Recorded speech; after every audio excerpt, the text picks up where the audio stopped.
Alright, there's a reaction. Your license is suspended for drunk driving. After a company party, I was stopped by an unmarked police car and accused of drunk driving. I was in a dire situation with no one on my side, but I managed to escape thanks to a quick-witted move. I'm in my late 40s and work in the transport industry. I can't handle alcohol at all due to my constitution, so I often take on the role of organizer or driver at parties. Even though I can't drink, I enjoy the atmosphere of parties, and I don't mind it at all. Tonight was a rare large party, and I had a great time. I saw off the group going to the after party, settled the bill, and stepped outside. Just as I was about to get in my car, my phone rang. It was a colleague's number, but it was my boss, who had left his phone in the restroom of the restaurant. I went back to the venue to retrieve my boss's phone. He said I could give it to him tomorrow, so I placed both mine and his phone on the passenger seat. I also took off my jacket and threw it on the seat, thinking it might be too warm as I had worn a winter coat. Finally, I headed home, which was a 40-minute drive. After driving for a while, I noticed a white sedan following me. It kept a consistent distance as I drove through the downtown area, the residential area, and then into the countryside. With no oncoming traffic, it was just my car and the white sedan. I started feeling uneasy. Suddenly, red flashing lights appeared in my rearview mirror. I checked and saw the red light on the roof of the car behind me. Oh, an unmarked police car. The car in front, pull over.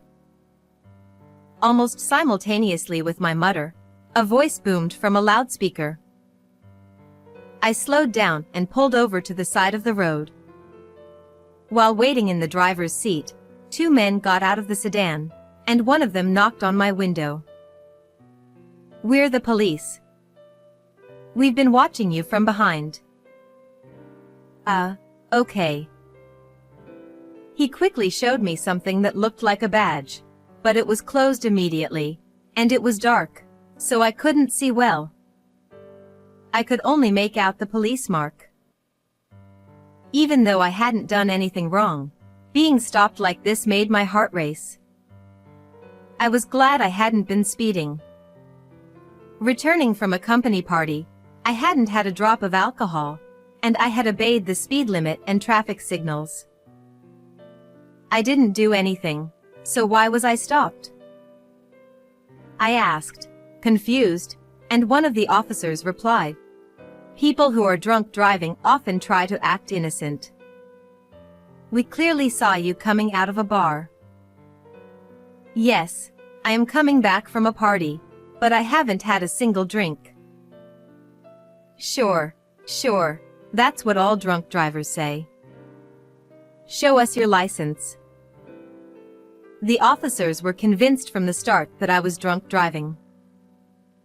There was no point in refusing, so I handed over my license obediently. The officers, who seemed to be in their late 20s or early 30s based on their voices, were much younger than me. One officer came closer and held out an alcohol detector. "Here, blow into this." I quietly blew into it. Naturally, no alcohol was detected. The officers huddled together, peeking at the detector, and whispered to each other. "See? I told you I haven't been drinking. I was the driver." "But there's no one else in the car, right?" I dropped everyone off at their destinations after the party. Even as I explained, the officers seemed skeptical. "Oh, really? Let's redo the test." "Why?" "It didn't react just now. The alcohol detector seems to be malfunctioning. Please blow into it again." No matter how many times we do it, the result will be the same. For some reason, they persistently demanded a retest, so I reluctantly agreed. Casually glancing at the other officer, I saw something unbelievable happening behind him. The officer was wiping the breathalyzer with a disinfectant. Breathalyzers aren't cleaned with alcohol-based disinfectants because the alcohol in the disinfectant will trigger a false positive reading. Huh? Something's off about these officers. I thought to myself and quickly came up with a plan. Excuse me, can I blow my nose first? Pretending to grab a tissue, I reached into the passenger seat and felt around for my phone, operating it discreetly to avoid detection by the officers. Somehow, I managed to press the record button. Sorry for the wait. Here's the tissue. I pulled out a tissue from the dashboard and pretended to blow my nose. All right, blow into this. Okay. With a bad feeling, I blew into it again. They quickly took it away, not showing me the result. Due to the alcohol from the disinfectant, it seemed to react slightly this time. The officers nodded to each other. All right, your license is suspended for drunk driving. One of the officers said cheerfully. I told you, I haven't been drinking at all. If it reacted just now, it's because of the alcohol in the disinfectant. When I pointed this out, the officers got angry and dropped their polite tone. We're the police and we're confirming it. Are you defying us? He said menacingly. No, I'm not. Then please test me again. I haven't had any alcohol. The test showed positive. You were drunk driving. One of the officers said high-handedly, talking over me. But I didn't back down. And for drunk driving, the suspension is odd, right? Shouldn't it be license cancellation? Stop babbling. Just pay the fine. It's $5,000. A fine, huh? They don't even explain how the fine is calculated. There are two types, driving under the influence and driving while intoxicated. If the alcohol concentration in your breath is 0.15 milligrams or more, it's DUI, resulting in a 90-day suspension. If it's 0.25 milligrams or more, it's DWI, leading to license cancellation. Would the police really make such frequent mistakes with official terminology? Given my job in the transport industry, our company has alcohol detectors. We check for DUI before and after work, so I know the penalties well. Could these guys be fake cops? It dawned on me. If they're fake, going to the police might actually prove my innocence. I had heard that agreeing to voluntarily go with the police can put you at a disadvantage. But if these were imposters, it would be different. I started to smile. Maybe because I wasn't getting my wallet out, one officer got angry and shouted. Hey, hurry up and hand over the money. Don't defy the police. You'll be arrested for obstruction of justice. All right, let's go. To the police station. I'm not running or hiding. As expected, the officers started to panic. Wait, really? Are you sure? We're letting you off if you pay now.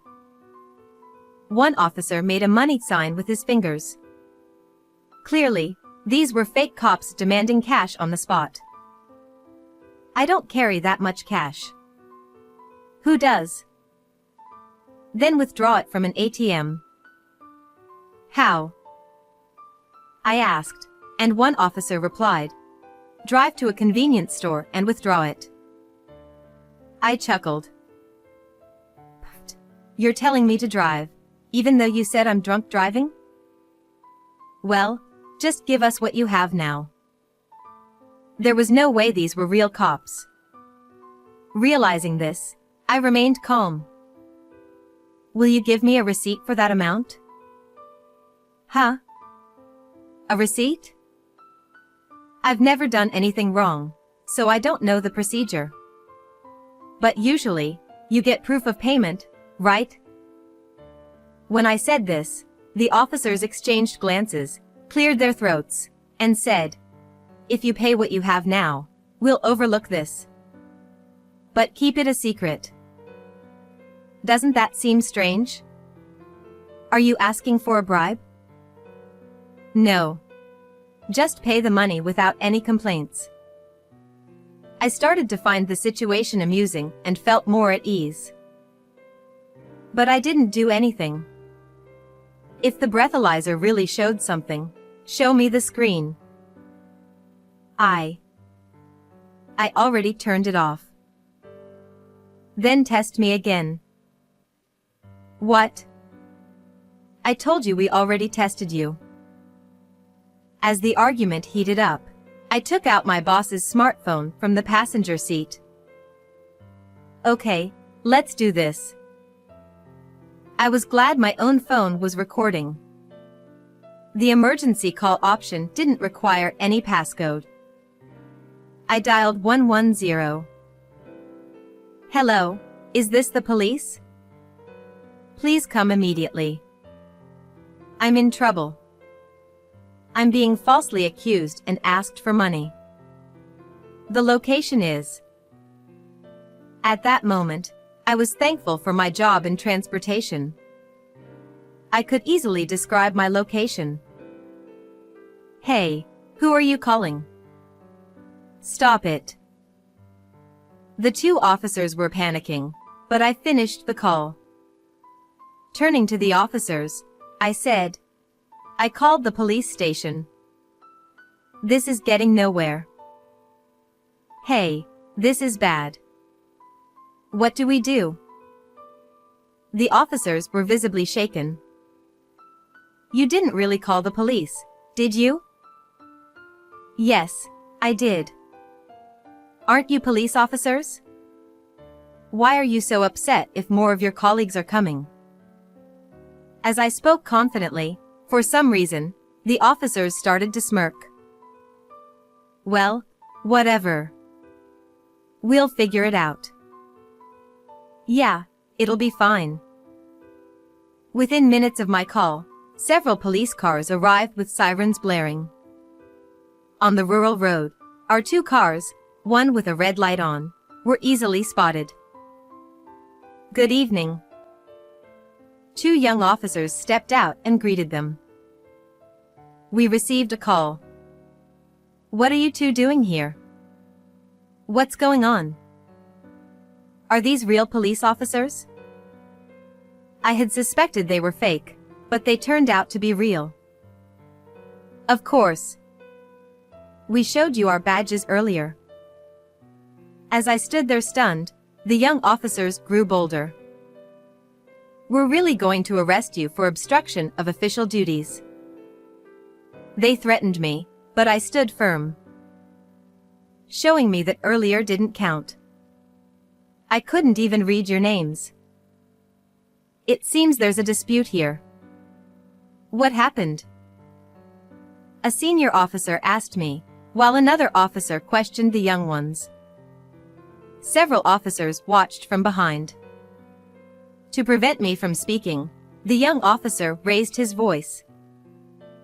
This man left a bar in his car. We followed him in an unmarked car, and his behavior was suspicious, so we asked him to stop. When we told him the breathalyzer showed positive, he suddenly started causing a commotion and became violent. That's a lie. I shouted to cut him off, but the young officer kept lying smoothly, making the new officers look at me with suspicion. What's this? A drunk causing trouble? Did you call the police yourself? The new officers seemed to believe the young officers' lies, making me furious. Then test me again. There's no way it'll show anything.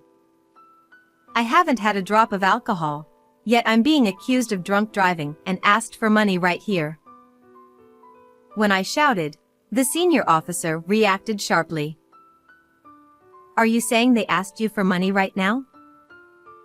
When the senior officer asked, I responded firmly. That's right. They initially demanded $5,000.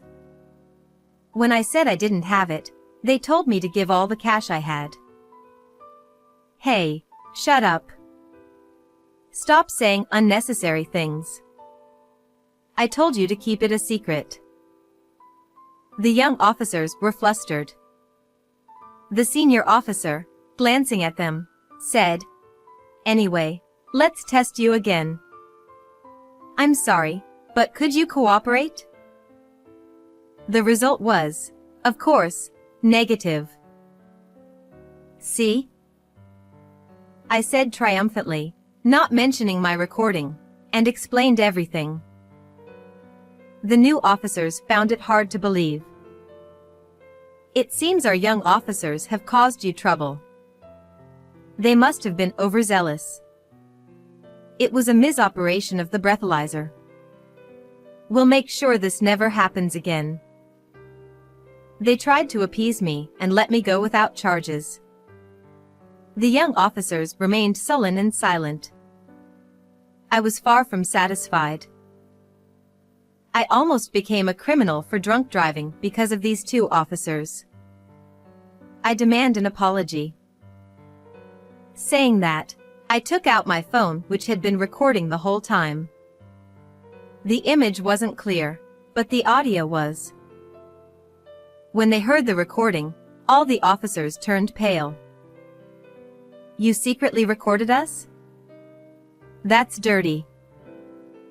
The young officer yelled, but I firmly replied. Who's really dirty here? You demanded money even though you're real police officers. The others also initially doubted me, right? If I didn't have this video as evidence, you would have tried to sweep this under the rug, wouldn't you? I won't let this go. I'll take this to court if necessary and demand compensation. Then, the young officers. What? Don't mess with us. You've got some nerve. They snapped and came at me. In the next moment, several officers restrained them and covered their mouths. We are truly sorry for this incident. We'll contact you later. Their attitude changed drastically. The senior officer bowed deeply and said, We'd like to hear more details later. We'll certainly come to apologize. Please keep this confidential. The other officers also apologized in unison. We're very sorry. I was surprised at their change in attitude but replied, All right. I expect a sincere response. The senior officer quickly ordered, Let's go. Follow us in your car.